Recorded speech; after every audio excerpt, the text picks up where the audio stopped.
Good morning and happy Wednesday to everybody. A few hours to go till the start of Yom Kippur, the holiest, most observed day in the Jewish calendar. We might do it differently, and some of you might do it more or less. Some might choose to fast, others might not yet feel ready to take on that obligation. Some will go to shul and spend the day in prayer next to family members, maybe parents and grandparents. While others will stay at home. Whatever you choose to do, listen to this message, because I think there's something in it for everybody. It's true to say that in our past, in the olden days in our lives, however old we are, there are things that we have done that we're not proud of, decisions we made, choices that we faced, and we got the choice wrong. At the time, perhaps we were overcome by emotion, or we were scared of what would our friends say, what would our parents say, and we chose wrong. And the olden days in our lives never need to define who we are. There might be things that you wished you kept neatly locked in a box, but sometimes what you've done and the choices you made come out.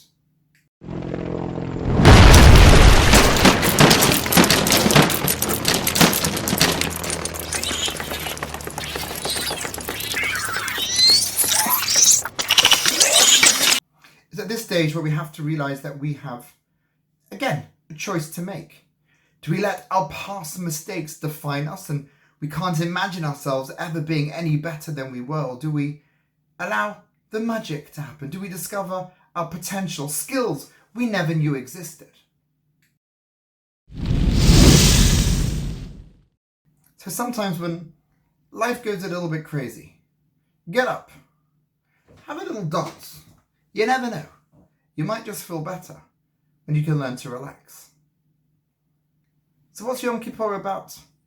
Yom Kippur is when we take stock, when we think, you know what? I'm going to admit, the first person you have to admit your mistakes to is to you. You have to say, yeah, I did that thing that I shouldn't have done. I'm going to admit it. I'm going to own it. I'm not going to blame anybody. Not my society, not my family, not my friends, not anybody, not my teachers. I'm just going to take responsibility for the choices that I've made. And once you've owned the mistakes, you can then transform them. You can use a mistake to make you even better. The rabbi says something quite incredible, that if we turn to God and we are sincere, we turn to Hashem, we're sincere in our desire to change. Not because we're scared of a punishment, but because we want to be the best person we can. We don't want to upset Hashem or our parents. And something incredible happens. The mistakes we made turn into a mitzvah, into a good deed. How can a mistake turn into a good deed? Because if that mistake always remains a mistake, then yeah, you've got no chances. But if you use your mistakes in life to become better, to transform into a different person, then that's no longer a mistake. It's now the positive force pushing you forward.